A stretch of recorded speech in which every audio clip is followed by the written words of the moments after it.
Isang tubo ng tubig sa Malabon sa pilitang sinira ng mga residente para makasalok ng tubig.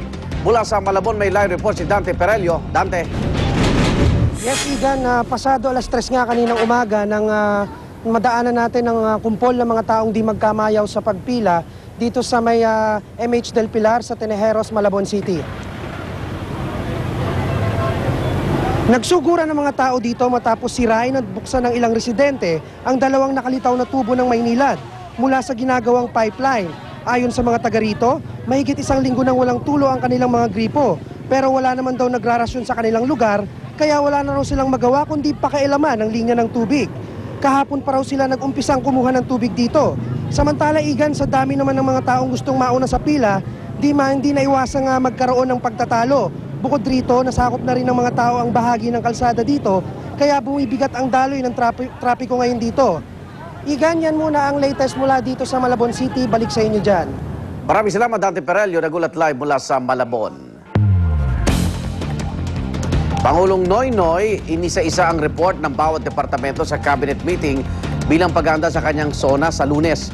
Kasama sa pulong si Vice President Jejomar Binay na formal nang nanumpa bilang chairman ng HUD-C. Darito ang report ni Sandra Aguinaldo. Pinangunahan ni Pangulong Aquino ang oath-taking ni Vice President Jejomar Binay bilang chairman ng HUD-CC. Kasama ni Binay ang kanyang buong pamilya. Tila nga komportable ang Pangulo at kanyang bise sa isa't isa. Kahit panauna dito'y hindi pinagbigyan ni Aquino ang kagustuhan ni Binay na maging DILG Secretary. Tapos sabay na naglakad ang dalawa papunta sa cabinet meeting. Inisa-isa ng gabinete ni Pangulong Aquino ang report ng iba't ibang departamento ng gobyerno. Sabi ni Budget Secretary Butch Abad, ngayon pa lang, malinaw na sa kanila ang State of the Nation na iuulat ni Pangulong Aquino sa bayan sa darating na Lunes. The country was basically mismanaged all these years. There were many unexplainable allocations or releases. So that's why every department was asked to review their own financial standing. Meron daw kasing mga kaduda-dudang pagre-release ng pondo sa pagtatapos ng Arroyo administration. There were still surprises in the expenditures made up to the last month, up to end of June, up to June 30. Congressional initiatives, for example. Check. How big of an amount, sir, are you talking about?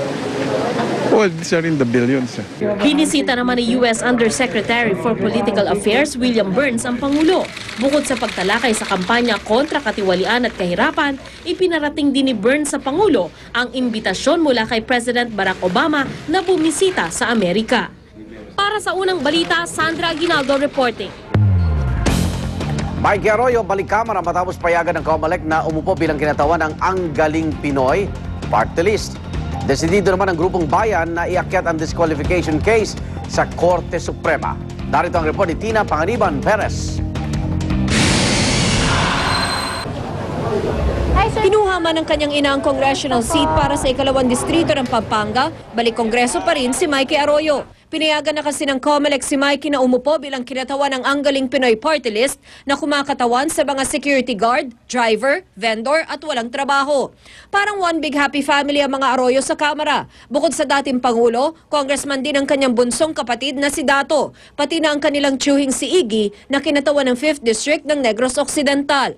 Sa 7 commissioner ng COMELEC, 4 ang bumoto para ibasura ang disqualification case. 2 naman ang kumontra, habang 1 ang nag-abstain.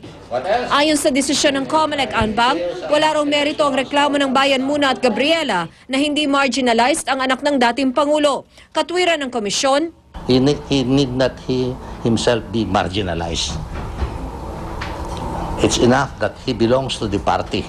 Pero sa kanilang dissenting opinion, sinabi ni na Commissioner Rene Sarmiento at Gregorio Larrazabal na nakasaad sa guidelines ng Korte Suprema at ng COMELEC na dapat galing sa sektor na kanyang kinakatawan ang nominee. Sabi tuloy ni Bayan Muna Party List Representative Nery Colmenares na isa sa mga naghain ng kaso laban kay Arroyo, sinisira ng desisyon ng COMELEC ang diwa ng party list system sa bansa. Bibigyang daan din daw nito ang pagpasok sa sistema ng mga milyonaryo dahil tiyak daw na walang kalaban-laban pagdating sa makinarya sa eleksyon komisyon ang anyay mga tunay na marginalized group. Sumbat pa ni Colmenares, bakit ni daw tila kambyo ang komisyon gayong una nang diniskwalipika ng First Division ang isang nominee ng Angkasangga Party List dahil mayaman daw ito. Iaakit ang bayan muna ang kaso laban kay Arroyo sa Korte Suprema. Sa isang pahayag, nagpasalamat si Mikey sa ruling ng komisyon, sabay banat sa mga kritiko na nagiging ipokrito lang daw ang mga ito dahil sila raw mismo anya ay mga milyonaryo. Para sa unang balita, Tina Panganiban Perez reporting. Pinalay ang anak ni Comelec Commissioner Elias Yusof na si Nuraldin. Masayang-masaya po sa muling pagkikita nila ng kanyang mga magulang. Hindi kinailan ni Nuraldin ang kalbaryong pinagdaanan sa 29 na araw niyang pagkakabihag. Ilang beses daw siyang nagpalipat-lipat ng lugar, ngunit di niya alam kung saan ito dahil lagi umanong nakapiring ang kanyang mga mata. Taos-puso nagpapasalamat si Nuraldin sa lahat ng tumulong sa kanyang paglaya. Hindi po alam kung anong demand nila, bakit nila ako pinidnap.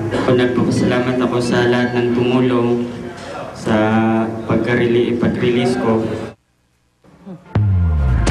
Samantala, mga naninigarilyo sa mga pampublikong lugar sa Metro Manila pwede na pong ireklamo sa pamamagitan ng text.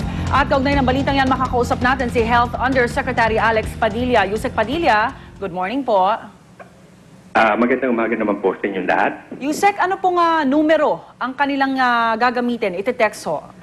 Para ireklamo ho yung mga public transport na hindi sinusunod yung smoking ban o kaya mga public places, pwede ho sila mag-text dun sa 2256, Sun, Globe o Smart man yan, tapos isulat ang NOSI, N-O-S-I.